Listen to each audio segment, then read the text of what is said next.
mfano. Kuna kusudi la kuumbwa na kuna kusudi la kizazi. Naomba nisikize vizuri. Kusudi la kuumbwa ni nini? Kitabu cha Mwanzo sura ya kwanza mstari 26. Mwanzo 1:26. Mwanzo 1:26. Ndio. Mungu akasema Mungu akasema na tumfanye mtu kwa mfano wetu. Yes. Kwa sura yetu. Yes. Wakatawale samaki wa baharini. Ndege wa Na angani. wanyama, nchi yote pia na kila chenye kutambaa kitambaacho juu ya nchi. Bwana siwe. Angalia kusudi la wewe kutengenezwa. Mungu anasema kusudi kuu ukafanyaje? Ukatawale. Bwana besi sana.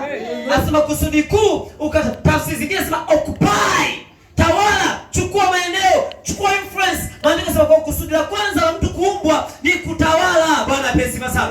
Kwa hiyo kusudi la mtu kuumbwa la kwanza kutawala. Kutawala nini? Anasema samaki wa baharini. Anapozungumzia samaki wa baharini sio Sangara na Sato ambao ndio nadhani. Anapozungumzia samaki wa baharini anazungumzia marine kingdom. Bwana besi sana.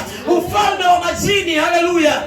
Kiumbe chochote kinachoonekana na kisichoonekana chenye uhusiano na mambo ya majini, wewe uko juu yake hicho kiumbe. Bwana apesi sana. Wangapi mnanielewa vizuri? Narudia tena. Anaposema mkatawale samaki wa baharini, hajaishia tu kwenye Sato, Sangara na dagaa. No! Anasema kuhusu marine kingdom, ufalme wa majini. Miungu yote ya majini, viumbe wote wa majini wametiishwa chini ya mkono wako na mamlaka yako. Tape Bwana Yesu makofi. And then anasema Mungu akaumba mtu kwa mfano. no. Mungu akasema tufanye mtu kwa sura ya mfano wetu, kwa sura yetu, wakatawale samaki wa baharini na ndege wa angani. Sio ndege tu wa angani ambao unawajua. Anazungumzia kuhusu habari ya ufalme wa anga. Bwana apewe sifa sana. Unanielewa vizuri watu wa Mungu? Anazungumzia ufalme wa anga. Maandiko yanasema Danieli alipoomba na alipotia nia, majibu yake yakaja, lakini mkuu wa anga la Uajemi akamzuia. Kwa hiyo wale wanaozuia Mungu ametuma mamlaka juu yao. Haleluya. Amen. Kwa sisi tumeinuliwa juu ya wafalme wote wa anga ambao wanatawala. Amina. Sema amina mtu wa Mungu. Kwa kama kanisa tumeinuliwa juu ya wafalme wote wa anga wanaotawala. Amen. Hapa nitakwambia kwamba kwenye kila eneo kuna wafalme wa anga ambao hao ndio wanafanyaga maamuzi ya watu waweje. Ukija Mvumi kuna mfalme wa anga, ndio princess. Kazi yao ni kufanya maamuzi. Kwa kila mtu anayeingia chini ya anga la Mvumi ataishia hapa pale, hata wewe atakuwa hivi atakuwa hivi. Watoka huko unafika hapa vitu vyako vinabadilika. Unajitahidi ulikuwa kule ukifanya vinaenda hapo ukifanya haviendi tena. Nani anala vizuri? Anapotokea mtoto wa Mungu kwenye ile eneo, Mungu ameshampatia muhuri wa mamlaka juu ya huyo mfalme. Kwa neno lake moja inageuka sheria kwa ule mfalme. Bwana asifiwe sana. Amen. Tunapokuambia uombe, usiombe tu gari mtumishi. Kuna vitu viko hapa juu angani ambavyo watu wa giza wana intelligence kubwa sana ya roho, wanajua vizuri. Ni kanisa tu kama tumepigwa upofu. Tutajuaje sasa? Baba alisema kuna dhambi ukizifanya zinakuwekea vibanzi kwenye macho ya roho, uone tena. Bwana apewe sana. Unatembea tu kawaida, mambo ambayo zamani ulikuwa unaogopa na kukutia madhara, sasa hivi unafanya tu afunuo kawaida. Lakini ukweli ni kwamba wako wafalme, princess. Hata sasa hivi ninapohubiri hapo wao wanasikia. Hapo nasema okay, hao ndio wanasikia. Kwa kila mtu anayetoka hapo kwenye ibada hii atajaribiwa kwa neno ambalo namwambia leo. Bwana apewe sana. Unanielewa vizuri? Ukitoka hapa assignment yako, kuna kitu kinaingia huko ndani kinachemka kwamba mimi lazima niinuke. Assignment inayofuata ni kujifungia chumbani. Rekushka baba. Radida basazia ekradida. Baba katika jina la Yesu tutakuwa kawaida. Amen. Haleluya. Wako watawala wa anga wapo hapa wengi.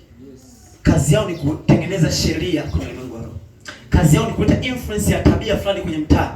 Kuna tabia, kuna mtaa kuna tabia za uzinzi.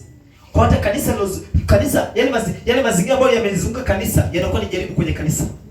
Ndio vizuri. Amen. Wafalme kazi ni kutengeneza hizo system tabia fulani kwenye mtaa. Amen.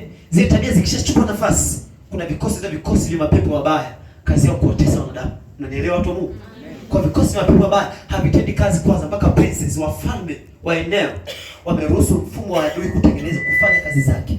Aina za tabia, aina za dhambi zinakuwa ni kawaida kwenye ile eneo. Mapepo ndio yana move kwenye huo upepo.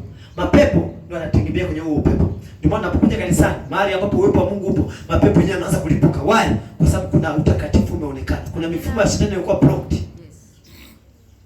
Ongea mnaelewa vizuri. Amen. Kumbuka mimi nasoma kile kitabu cha Efeso, alafu nakacha tafakari. Okay. Kwa hiyo nikitaokoka mimi najiona ni mtoto mdogo, najiona ni kijana, najiona ni baba, najiona ni mama. Kumbe kwenye ulimwengu wa roho napigana na wafalme, mamlaka, vikosi vya mapepo, si tu mapepo, mapepo wabaya. Haleluya. Mapepo wa nini? Wabaya. Lakini hata katika ubaya wao Bwana ametupa mihuri juu yao. Haleluya. Mimi ninamtukuza Yesu kwa kuwa alishinda na mkanda wa ushindi. Yesu ndiye aliingia kwenye yale pambano, akapambana nao. Aliposhinda ule mkanda wake wa ushindi, akasema siendi nao mbinguni na kuvarisha mwanangu. Kwa sasa hivi nikitembea kwenye korido za rohoni, watu wananiona mimi ni champion niliyeshinda pambano, lakini sikushinda kwa namna yangu. Mwanaume Yesu alitawala, akapiga, akavunja, akanipatia huo ushindi. Haleluya. Kwa ninatembea kwenye viwanja vya rohoni, wakati ninaomba ninajidai tu, akanipatia na lugha za malaika. Rabakatapa